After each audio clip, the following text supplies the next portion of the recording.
Happy Leek Day!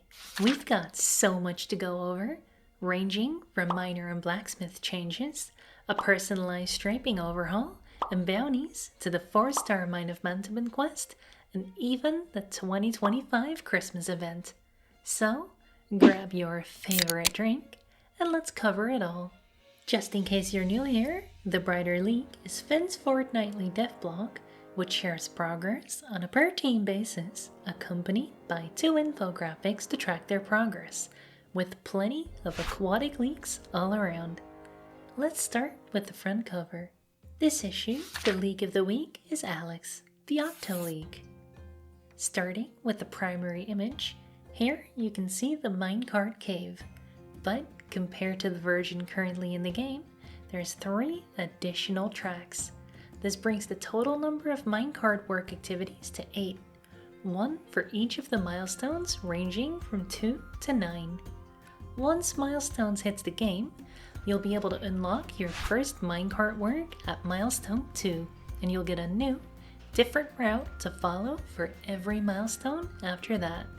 They're not properly reflected in the Leek screenshot here, but the new materials are nickel, gravel, and horseshoes.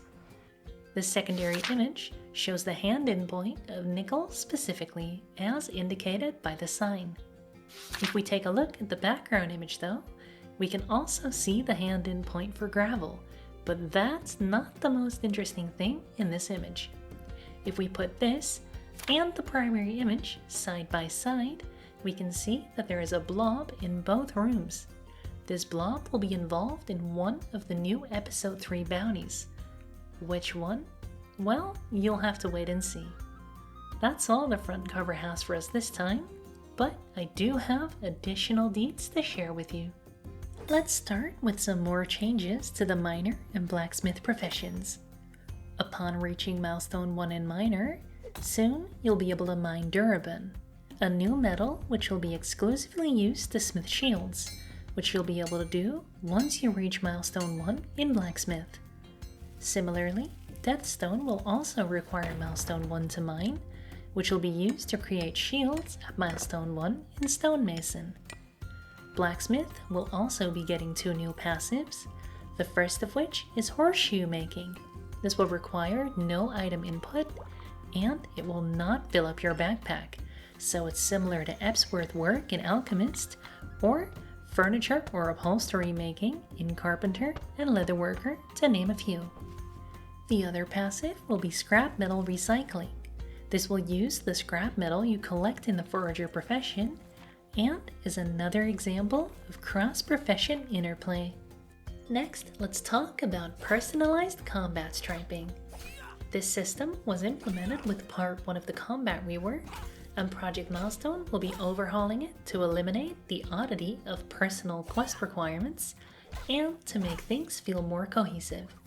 So, here's how it'll work. The first stripe in each episode will have fixed combat levels, ranging from 0 to 24 for Hopeport, 25 to 49 for Hope Forest, 50 to 74 for the Mine of Mantuban, and 75 to 99 for Kernopolis. Once you reach a new milestone, you'll be able to select which episode you'd like your next stripe to be in by selecting the base foes for that next stripe. This is simpler and brings back the choice of which episode you'd like to train combat in, whilst maintaining a merged combat profession. You will then also be able to choose a foe pack. This lets you pick which foes you'd like your next milestone to consist of. Purchasing premium will not change your selected foe packs, so you'll be able to experience premium content immediately if you'd like to. When the new episode launches, your selected packs will also not change, but because of the fixed base and boss foe levels, you'll be able to experience the new episode right away without needing to finish your current milestone. Some other changes that are a part of striping are boss foes also having a fixed combat level, and crime den foes getting a fixed combat level as well.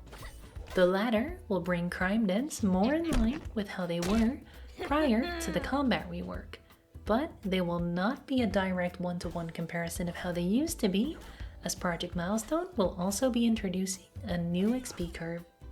And if that wasn't enough info for you, let's talk about bounties. Bounties will be getting a rarity system consisting of common, uncommon, rare, and epic rarities, with rewards increasing the rarer a bounty is. All professions except detective and merchant will be getting 3 milestones, which will be classified as so-called bountiful milestones as well. During these milestones, bounties will be replaced as soon as they're completed, making it so that you can truly spam bounty shorts to your heart's content during these milestones for maximum efficiency. This will also make these milestones feel different from the others. As mentioned, Detective and Merchant will not have these bountiful milestones, as they will be using bounties in entirely different ways. Finally, for Chef, the current bounties will be classified as uncommon and up, and the common bounties will require you to only make the food without delivering it. Never thought I'd say bounties so often. Anyway, let's talk launch schedule.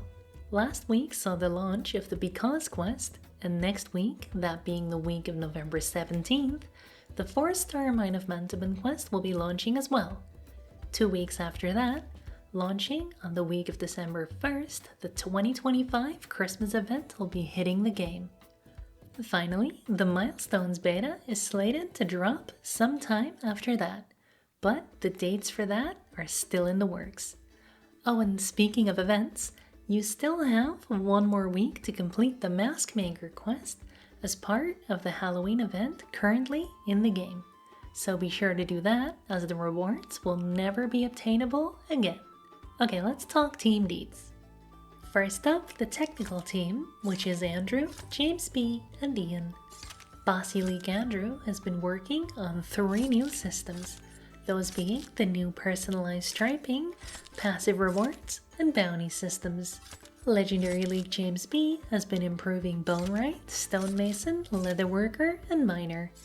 He's also been implementing fixes for the Because quest, coding the 4-star Mine of Mantuban quest, preparing this brighter Leek, and handling support requests. And Multi-Purpose Leek Ian has been mapping for the 7-star Mine of Mantuban quest, and boss coding for the 4-star.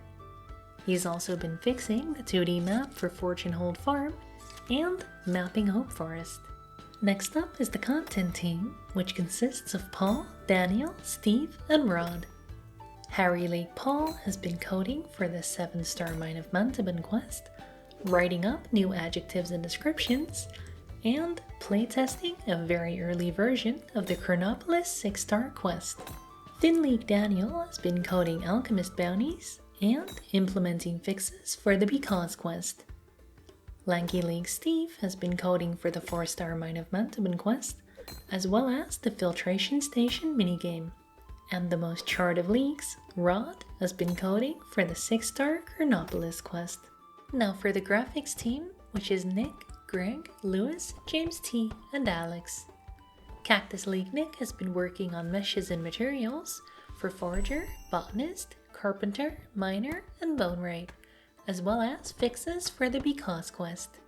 Laid Back Leek Greg has been working on inventory icons for Forager, Botanist, and Miner, as well as concept art for the new Blacksmith metal recycling passive, and graphics for this brighter Leek. Sloth Leek Lewis has been working on meshes and materials for Forager, Combat, and Miner, as well as graphics for a new Leatherworker passive. Jimmy Leek James T has been working on graphics for the Filtration Station minigame, meshes and materials for Botanist, and graphics for the new Horseshoe Making Blacksmith passive. And Octo Leek Alex has been working on meshes and materials for Forager and Miner, as well as graphics for a new Detective passive. And for the audio team, which is just Crunchy Leek Joe, he's been working on audio and particles for the 4-star Mine of Mantuban quest, explosives for Miner, and new potions for Alchemist. Now let's check out the infographics. Starting with side quests, the 4-star Mine of Mantuban quest has audio and particles, as well as QA ticked off for it, as it's now ready for its release next week.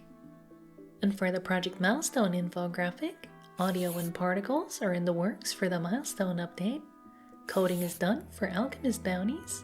Design has started for the Carpenter minigame. And coding is done with mapping having begun for the Filtration Station minigame. And that's the Brighter Leek issue 24. If you want to read the Brighter Leek for yourself, the link to it is in the description.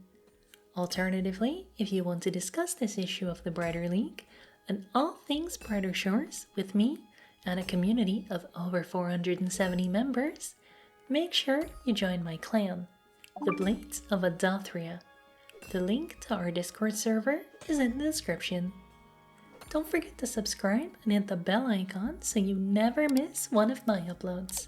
Thank you so much for watching, and see you in Adothria. Bye!